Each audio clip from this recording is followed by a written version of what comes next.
네, 반갑습니다. 워스킹에서 토크하는 최낙승 목사입니다. 네, 오늘도 제가 노래 한 곡 들려드리면서 토크하려고 하는데요. 요즘 화제의 그룹이죠. 싹쓰리의 다시 여기 바닷가 들려드리겠습니다.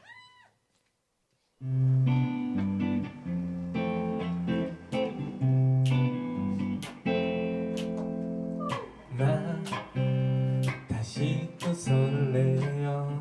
이렇게 너를 만나서 함께하고 있는 지금 이 공기가 다시는 널 볼 수 없을 거라고 추억일 뿐이라 서랍 속에 넣어뒀는데 흐르는 시간 속에서 너와의 기억은 점점 희미해져만 가. 끝난 줄 알았어. 지난 여름 바닷가 너와 나 단둘이 파도에 취해서 노래하며 같은 꿈을 꾸었지. 다시 여기 바닷가 이제는 말하고 싶어. 네가 있었기에 내가 더욱 빛나 별이 되었다고.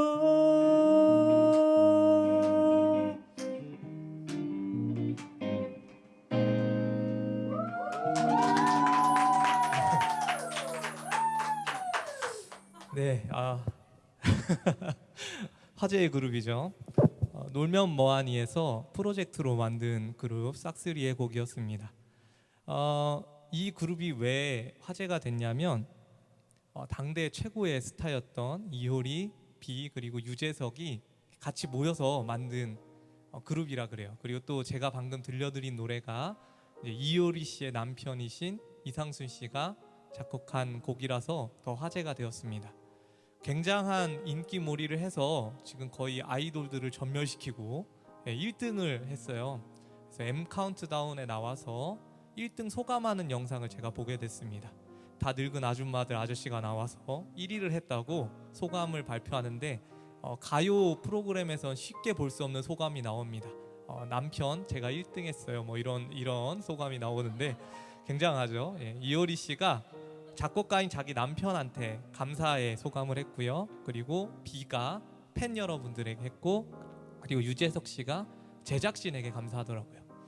왜 제가 이 소감이 인상 깊었냐면 유재석 씨는 대상을 밥 먹듯이 받던 사람이잖아요. 사실 1위 그렇게 큰 감흥은 없었을 것 같아요. 뭐 유재석 씨뿐만 아니라 이효리 씨도 마찬가지고 비 씨도 마찬가지고 뭐 1위 정말 한때 그냥 다 쓸어 담던 사람들인데 이 1위가 무슨 감사의 내용이 될까라고 했을 때에 그들이 감사할 수 있었던 이유가 있었어요. 그게 뭐냐면 바로 제작진, 그리고 팬, 그리고 작곡가, 이 세 부류의 사람들이 없었더라면 아무리 그들이 대단한 사람일지라도 이 그룹을 만들 수 없었기 때문에 이 세 분들, 이 세 부류의 사람들이 없었다면 그들 혼자 스스로 할 수 없는 일을 해냈기 때문이다라는 생각이 들게 되었습니다. 제가 그들의 소감을 보면서 그런 생각이 들었어요. 성경 구절 하나가 떠올랐는데 데살로니가전서 6장 18절 말씀이에요. 맞나? 갑자기 헷갈리네요. 데살로니가전서 5장 18절 말씀입니다. 죄송해요. 범사에 감사하라. 이것이 그리스도 예수 안에서 너희를 향하신 하나님의 뜻이니라. 이런 말씀이 있어요. 성경에 하나님의 뜻이라는 말이 되게 많을 것 같은데 의외로 없습니다. 이게 하나님 뜻이다 딱 이렇게 가르쳐주는 게 의외로 많지 않아서 우리가 성경을 봐도 좀 헷갈리는데, 제가 이 말씀을 좋아하는 이유는 이게 하나님의 뜻이라고 딱 말씀해 주시기 때문이에요. 근데 좋은 건 뭐냐면 범사에 감사하래요. 저희는 어쩔 때 감사하죠? 특별한 일이 있을 때 감사하는데 범사에 감사하는 굉장히 특이한 거예요. 범사는 저 여러분들이 그냥 일상적으로 만나는 일들입니다.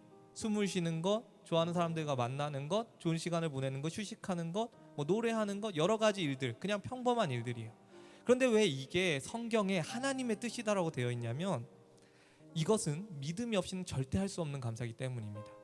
믿음이 없는 사람들에게는요, 범사는요 그냥 당연히 일어나야 되는 일이에요. 내가 돈을 지불했고, 내가 건강관리를 했고, 그러니까 난 건강하고, 내가 어떤 일을 위해서 내가 이런 투자를 했으니까 이런 것을 내가 누려야 돼. 어떤 특별한 일이 없이 감사라는 말이 나오지가 않습니다. 믿지 않는 사람들에겐 그래요. 그런데 하나님의 뜻이 왜 범사에 감사하는 거냐면 이게 믿음의 표현이기 때문입니다. 하나님은요, 범사에 우리에게 은혜를 주시는 분이다, 이것을 분명히 믿는 사람만이 범사에 감사할 수 있어요. 그러니까 믿음이 없는 사람이라면 범사에 감사할 수가 없는 겁니다. 왜 이게 하나님의 뜻이냐면 이게 믿음의 표현이 되기 때문이에요. 오늘 내가 숨쉬고 있는 하루, 내가 지금 그냥 당연하게 세상 사람들은 즐기고 있는 그 모든 것들이 사실은 하나님께서 나에게 주신 선물이다라는 것을 분명히 믿으면 감사할 수 있다라는 것입니다. 제겐 이번 주에 정말 감사할 일이 하나 있었어요. 그게 뭐냐면 저희 아내 뱃속에 있는 셋째가 딸로 밝혀진 겁니다. 대단하죠? 아우 감사합니다. 축하 받아야 돼요. 제 인생에 별로 된 게 없는데 제가 제 뜻대로 된 게 참 오랜만에. 올해가 사실 많은 사람들에게 최악의 해인데 저한테는 좋은 일들이 많은 해예요. 안수도 받았고 딸도 셋째고 너무 좋아요. 셋째가 딸이죠. 네. 지금 너무 기뻐서 말이 엉켰어요. 굉장히 감사했습니다. 왜냐하면 주변에 아들만 있으신 목사님들이 굉장히 많아가지고 셋째도 아들일까봐 잠이 안 왔어요. 일주일 동안 정말 셋째가 아들이다라고 선생님께서 이렇게 초음파를 보시면서 다리 사이에 뭐가 있네요, 이 말을 들을까봐 얼마나 스트레스를 받았는지 막 잠이 안 오고 저희 아내랑 어쩌지 막 그랬었어요. 그런데 이 아들 있는 이 아빠에게 딸이 생겨서 너무너무 기쁜 일주일이었습니다. 제가 너무너무 흥분해가지고 산부인과에서 소리를 질렀더니 사람들이 다 쳐다보더라고요. 그 정도로 좋았어요. 근데 마음을 좀 가라앉히고 일주일 동안 곰곰이 좀 생각해보고 또 이 토크를 준비하면서 이런 생각을 해봤습니다. 만약에 우리 셋째 태명이 열매인데 열매가 아들이었어도 제가 감사할 수 있었을까라는 생각을 해봤어요. 그리고 곰곰이 생각해보니까 그 감정을 좀 다 걷어내고 하나님 앞에서 진실되게 생각해보니까 감사하지 않을 이유가 없더라고요. 왜냐하면 셋째 자체가 하나님께서 주신 큰 선물이고 은혜이기 때문입니다. 그걸 제가 믿으니까 아들이어도 감사할 수 있는 거죠. 아들이건 딸이건 어떻습니까? 우리 가정에 하나님께서 귀한 생명을 주셨는데 그게 감사라는, 진정한 감사라는 생각을 하게 되었습니다. 성경에 보니까 이런 감사를 했던 사람이 나와요. 구약 성경에 다니엘이란 사람인데 다니엘서 6장 10절에 이런 말씀이 있습니다. 왕의 조서가 찍힌 것을 알고도 다니엘이 자기 방으로 올라가서 예루살렘을 향하여 창을 들고 거기서 하루에 3번 감사 기도를 드렸다라고 기록이 되어 있어요. 저는 이게 이해가 가지 않는 게 왜 그냥 기도가 아니고 감사 기도일까, 이런 생각을 해봤습니다. 지금 여러분들이 다니엘의 상황이라면 이 다니엘의 상황이 어떤 거냐면 왕 외에 다른 신에게 무릎을 꿇고 경배하면 다 죽는다는 얘기예요. 그런데 다니엘에게는 이 기도가 목숨과도 같은 거거든요. 그럼 이 기도는 어떤 기도여야 되냐면 하나님, 제가 믿음을 지키기 위해서 지금 이 기도 자리에 섰습니다. 나를 살려주십시오 하는 기도여야 돼요.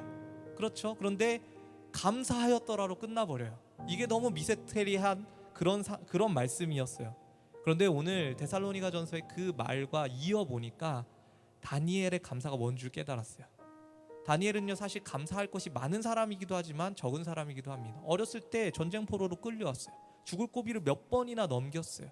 사실 그것을 그냥 감사할 수도 있겠지만 지금 상황은 감사할 수가 없는 상황이에요. 그럼에도 불구하고 그가 감사할 수 있었던 이유는 내가 지금 하루 3번 아직 죽지 않고 기도할 수 있는 것, 어차피 죽었을 인생, 하나님의 도우심이 없었더라면 그 예전에 왕의 음식을 거부할 때부터 벌써 죽었을 인생, 근데 그 인생이 이렇게 노년에까지 나라가 2번 바뀌는 동안에 내가 끝까지 살았고 지금 아주 높은 고위관직에 올랐고 지금 내가 목숨을 잃어버리더라도 내가 받은 것이 너무나도 많기 때문에 하나님 앞에 감사할 수 있는 거예요. 왕의 조서가 찍힌 것을 알고도 예루살렘을 향해서 감사했다는 이 다니엘의 기도는 범사에 감사라는 하나님의 뜻이었다라는 겁니다. 여러분 저희가 감사한 일을 만날 때 감사해요. 근데 그런 사람들의 감사는 정말 조금밖에 될 수가 없어요. 믿는 사람, 예수님을 믿는 것에 정말 유익한 것은 뭐냐면 감사가 더 풍성해진다라는 것입니다. 이런 것도 감사하고 저런 것도 감사하고 내 뜻대로 되지 않아도 감사해요. 왜냐하면 내가 살아있는 것 자체가 은혜니까, 주님의 은혜로 이곳에 서 있으니까, 이곳에서 서서 하나님을 예배할 수 있고 이것만 해도 하나님께서 주신 너무 귀한 선물이니까 우리는 감사할 수 있습니다. 오늘 이번 주에 이렇게 확진자가 많아져서 저희 교회도 다시 오랜만에 그냥 온라인으로 전향했어요. 오랜만에 온라인 하니까 설교도 잘 안 되는 것 같고, 제가 오늘 예배 영상을 지워야 되나 몇 번 고민할 정도로 오늘 설교를 못했어요. 막 영상도 안 나와가지고 막 인상 구겨지는 거 다 나오고 그랬었어요. 그리고 집에 돌아와서 이 토크를 준비하면서 기도를 하는데 이런 생각이 들더라고요.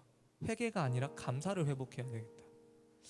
여러분 생각해 보세요. 몇 년 전까지만 해도 이 방송이 이렇게 될 수가 없었어요. 몇 년 전에 이 코로나가 터졌으면 저는 예배라는 게 아예 전면 중단됐을 것 같아요. 그런데 우리가 영상으로도 예배할 수 있잖아요. 우리 마음만 있으면 하나님 감사할 게 얼마나 많은지 모릅니다. 여러분 상황을 보면서 감사거리를 찾으면 너무나도 감사거리가 적어질 것 같은데요, 우리가 믿음의 눈을 들어서 우리가 받은 것들을 헤아려 보셨으면 좋겠습니다. 여러분들이 누리고 있는 하나하나가 하나님께서 주신 선물입니다. 범사에 감사하시는 저와 여러분 되시기를 소망합니다. 들어주셔서 감사합니다.